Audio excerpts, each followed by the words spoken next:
کچھ لوگوں نے مذاق اڑایا، اس کو ہاتھ دھونا نہیں آتا، مرید ہونے آیا، کھانا ہو گیا، کھانے کے بعد جب ہاتھ دھلایا گیا، جیسے نارمل سب نے ہاتھ دھلے، انہوں نے بھی نارمل دھل لیا۔ ارے کھانے سے پہلے تو ہاتھ صاف ہوتے ہیں، کم پانی میں ہاتھ دھلا جاتا ہے، کھانے کے بعد ہاتھ بھر جاتے ہیں، زیادہ پانی لگتا ہے، لیکن یہ عجیب بندہ ہے، اتنے لوٹے پہ لوٹے گنوا دیے اور کھانے کے بعد مختصر میں ہاتھ دھل لیا۔ لیکن کچھ سمجھ پائے کچھ نہیں سمجھ پائے، لیکن جو سب سمجھ گیا وہ روشن ضمیر سرکار شیخ شہاب الدین عمر سہروردی تھے۔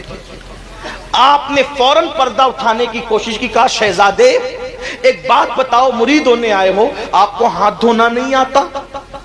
آپ نے اتنا پانی ضائع کر دیا، کیا تمہیں مسئلہ معلوم نہیں ہے کہ اتنا پانی ضائع کرنا حرام ہے، جائز نہیں ہے؟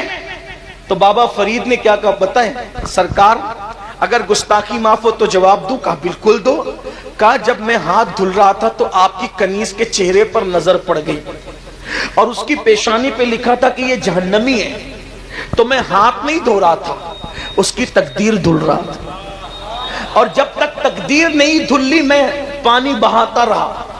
میں سوچا کہ اتنے بڑے ولی کی خانقاہ میں خدمت کرنے والی کنیز بھی جہنم میں جائے گی، تو میں ہاتھ نہیں تقدیر دھل رہا تھا سرکار۔ بیبیوں کے چکر میں آ کے ماں سے زبان دراز کرنے والوں، تمہاری زبانیں کھینچ لی جائیں گی، یاد رکھو تم ذلیل ہو اگر تم ماں سے زبان لڑاتے ہو، اپنی بیوی کے ڈر میں اگر تم اپنی ماں سے بدتمیزی کرتے ہو، خدا کی قسم بیویاں مرتی رہیں گی، دوسری شادیاں ہو سکتی ہیں، مگر ماں ایک چلی جائے تو دوسری مرتبہ نہیں ملے گی۔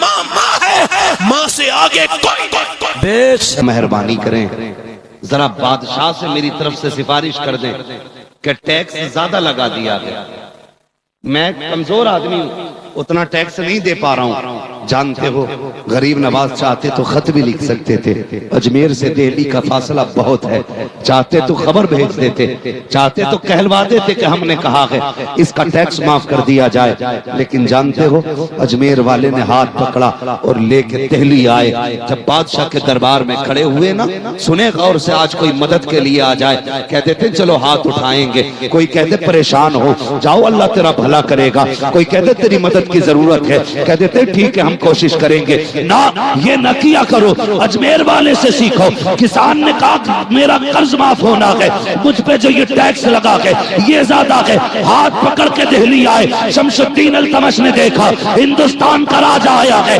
اٹھ کے کھڑا ہو گیا، کہا مہاراج کس لیے آئے ہو بتاؤ نا غریب نواز؟ کہا یار یہ کمزور آدمی ہے، ٹیکس زیادہ کر دیا ہے، معاف کر دے۔ رونے لگ گیا، کہا حضور اتنی سی بات کے لیے آئے ہو؟ کہتے تھے تو معاف کر دیتا، خط لکھ دیتے تب بھی معاف کر دیتا، کسی کو بھیج دیتے تب بھی معاف کر دیتا۔ غریب نواز سے کہتا ہے شمس الدین التمش آقا آپ کس لیے آئے ہو؟ کہا میرے نبی نے فرمایا جو کسی کی مدد کے لیے جتنے قدم چل کے جائے گا اللہ اسے اتنی ہی نیکی عطا فرمائے۔ لوگ یہ سمجھتے ہیں کہ ایک مفتی سلمان کو ہم قید کر دیں گے تو لوگ نبی کی عزت پر بات کرنا بند کر دیں گے۔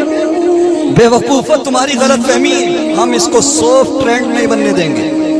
ہزاروں لاکھوں عاشقان مصطفیٰ ہر وقت آقا کریم صلی اللہ علیہ وسلم کی ناموس پر پہرا دینے کے لیے حاضر ہیں۔ اگر ان کی عزت پہ حرف آیا ہم اپنی عزت کا کیا کریں گے؟ دشمنان اسلام کی یہ سازش ہے، معاشی اعتبار سے اس قوم کو کمزور کیا جا چکا، سیاسی اعتبار سے بھی اس قوم کو کمزور کیا جا چکا۔ اب کوئی چیز نہیں بچتی، صرف ایک چیز ہے جو اس قوم کو مستحکم رکھے ہوئے ہے، جو اس قوم کو کھڑا کیے ہوئے ہے، وہ چیز ہے عشق مصطفیٰ، عشق رسول۔ لوگ یہ سمجھتے ہیں کہ ہم بار بار نبی کی توہین کر کے انسلٹ کر کے اس کو سافٹ ٹرینڈ بنا دیں۔ جب سافٹ ٹرینڈ بنا دیں گے تو لوگ پرتکریا کرنا، ریئیکشن کرنا بند کر دیں گے، پھر نتیجہ یہ نکلے گا کہ نوجوانوں کے دلوں سے، مسلمانوں کے دلوں سے نبی کی عزت نکل جائے گی، نبی کی محبت نکل جائے گی، پھر یہ قوم یوں ہی غلام بن کے رہ جائے گی۔ لیکن معاملہ کیا ہے، ہمارے مسلمانوں کو تو سونے سے فرصت نہیں۔ آج چادر تان کے سونے والوں، گہری نیند میں سونے والوں، اگر یوں ہی گہری نیند میں سوتے رہے نا تو قبرستان میں سونے کی جگہ بھی نہیں ملے گی۔ کیا جاتا تھا، بیٹی کا نعوذ سمجھا جاتا تھا، بیٹیوں کو باعث سے بربادی سمجھا جاتا تھا۔